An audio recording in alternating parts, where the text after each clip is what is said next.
विजयदशमी या धम्म विजयदशमी बुद्ध से जुड़े हुए इस पर्व को बुद्ध धम्म से जुड़े हुए इस पर्व को या समण परंपरा से जुड़े हुए इस पर्व को किस प्रकार पाखंडियों ने परिवर्तित करके बदल के या फिर इस परंपरा को समाप्त करने के लिए किस प्रकार एक नया नवेला धर्म बनाकर उसमें इसको दशहरा के रूप में परिवर्तित कर दिया।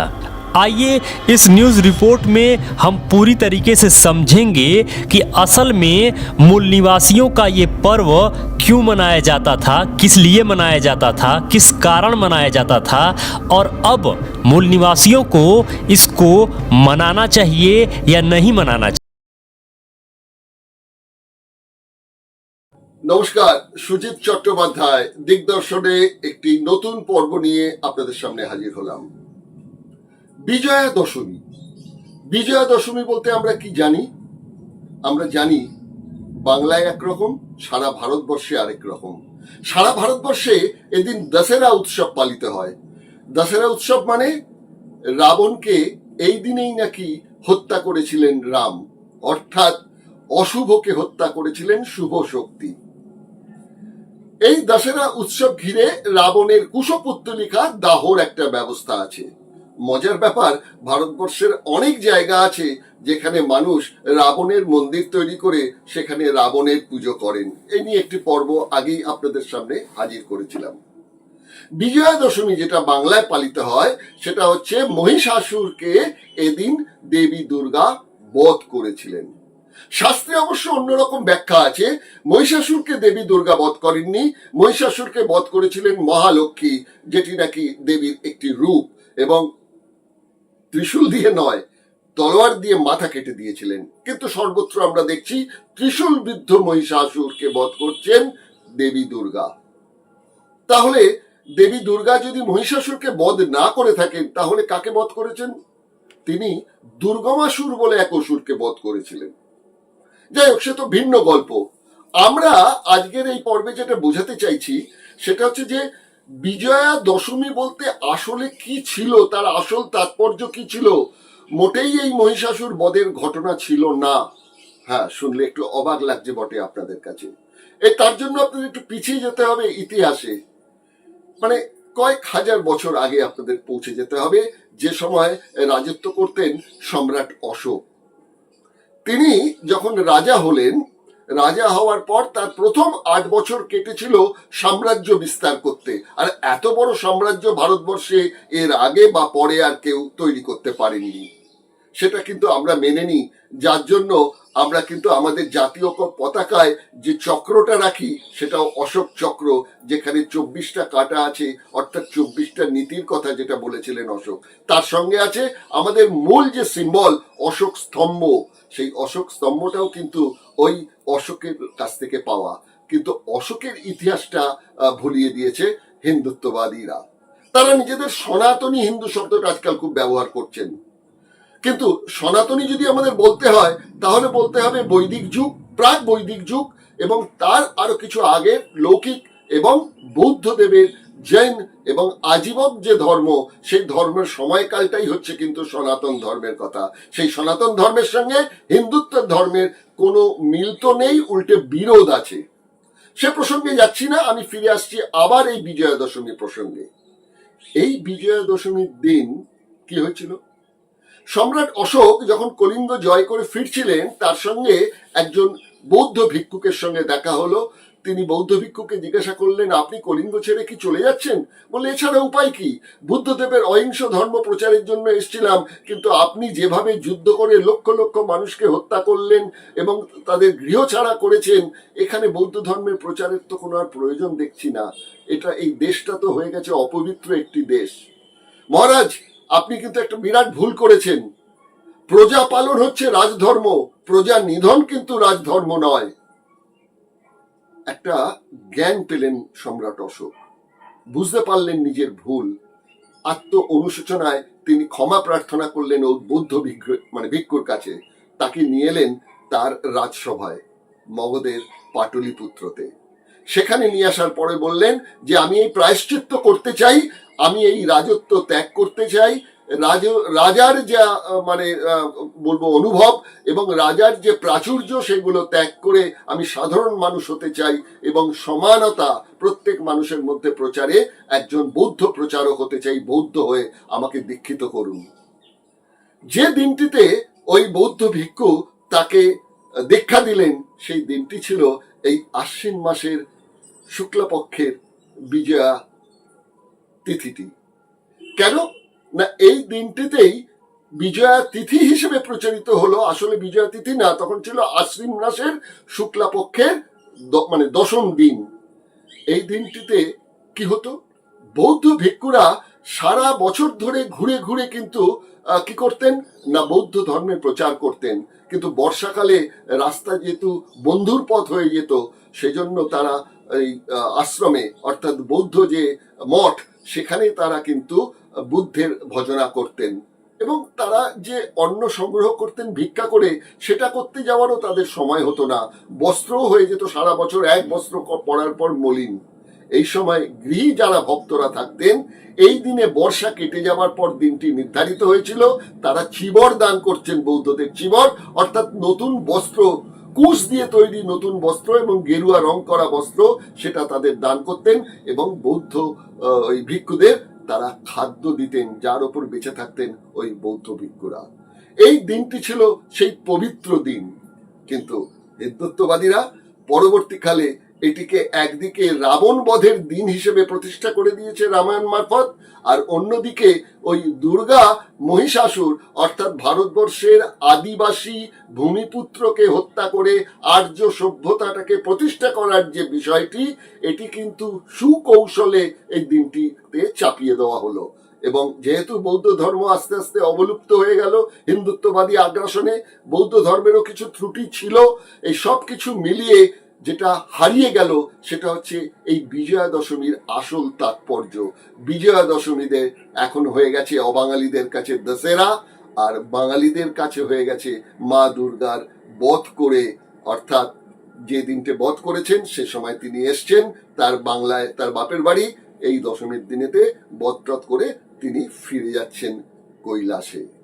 আবার কৈলাসে তিনি ফিরছেন কিনা সে নিয়েও বিতর্ক, একটা আলাদা এপিসোড আপনাদের জন্য বানিয়েছি, সেটাও আপনারা দেখে নেবেন। কারণ শাস্ত্রে বলছে তিনি তো কৈলাসে যেতে পারেন না, কারণ তিনি তো আর আসলে শিবের স্ত্রী নন, তিনি গেছেন কোথায় না মণিদ্বীপে।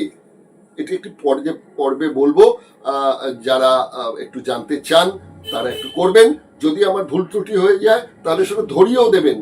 এই বিজয়া দশমী নিয়েও যে ঐতিহাসিক তথ্য নিয়ে এই পর্বটি আপনাদের জন্য তৈরি করলাম, এই পর্বটিও যদি আপনার মনে হয় যে এটা ভুল, আপনারা চ্যালেঞ্জ করতে পারেন, আপনারা মন্তব্য করতে পারেন।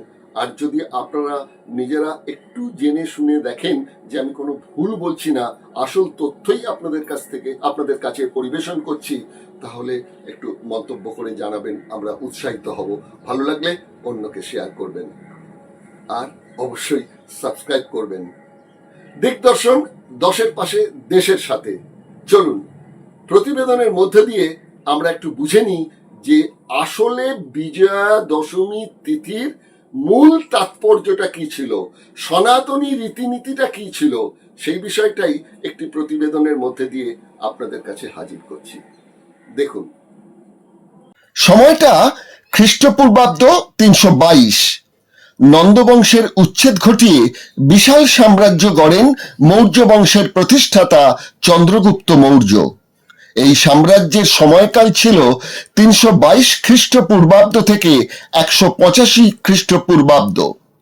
ভারতীয় উপমহাদেশের পূর্বে সিন্ধু গাঙ্গেয় সমভূমিতে অবস্থিত মগধকে কেন্দ্র করে গড়ে ওঠে ভারতীয় উপমহাদেশের প্রথম সাম্রাজ্য, যার বর্ণনা আছে অশোকের শিলালিপিতে ও Vincent Arthur Smith, R C. Majumdar ও ঐতিহাসিক ভূগোলবিদ জোসেফ ই. সোল্টবার্গের গবেষণালব্ধ রচনায়।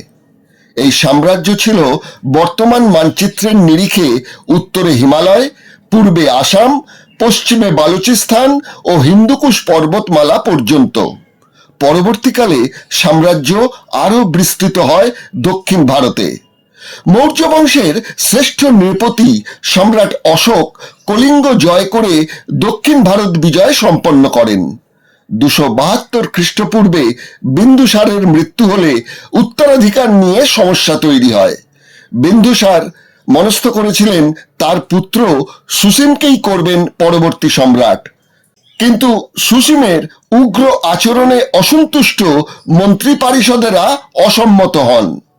রাধাগুপ্ত নামে এক মন্ত্রীর পরিচালনায় সম্রাট হন বিন্দুসারের অপর পুত্র অশোক। 269 খ্রিস্টপূর্বাব্দে সিংহাসনে বসে সম্রাট অশোক 8 বছর এই সাম্রাজ্য বিস্তারে মন দেন। কলিঙ্গ যুদ্ধ ছিল তার শেষ যুদ্ধ ও রাজ্য জয়। আর এই কলিঙ্গ যুদ্ধেই মৃত্যু হয় 1 লক্ষ মানুষের, 1.5 লক্ষ মানুষ নির্বাসিত হন।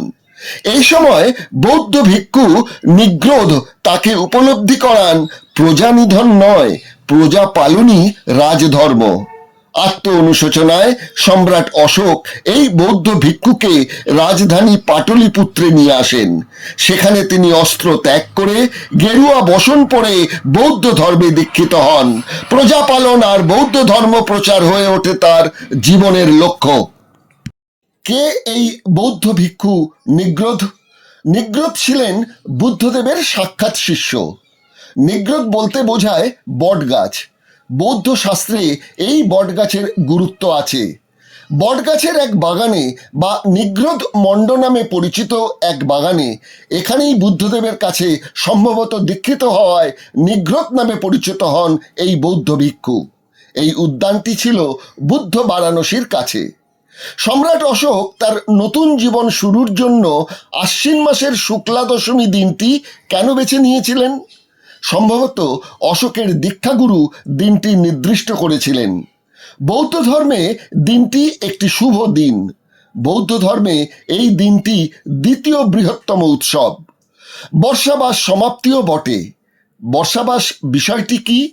বৌদ্ধ ভিক্ষুরা সারা বছর দেশ দেশান্তরে ঘুরে বৌদ্ধ ধর্ম প্রচার করতেন, এখনো করেন। আর বর্ষাকালে যেহেতু পথ হয়ে যায় রুদ্ধ, এই সময় বৌদ্ধ সঙ্গে থেকে সন্ন্যাসীরা বুদ্ধ ভজনা করতেন। আর গৃহী বৌদ্ধরা গৃহে আত্মশুদ্ধির উপাসনা করতেন। বৌদ্ধ ভিক্ষুকরা বর্ষাকালে যেহেতু গৃহস্থের কাছে ভিক্ষায় যেতে পারতেন না, বর্ষা শেষে এই দিনেই গৃহী বৌদ্ধরা ভিক্ষুদের চিবর অর্থাৎ গেরুয়া বস্ত্র দান করতেন, খাদ্য ভিক্ষা দেওয়া শুরু করতেন। আশ্বিন মাসের পূর্ণিমাও ছিল বৌদ্ধদের এক শুভ দিন। এই দিন ফানুস ওড়ানো হতো, আজও হয়।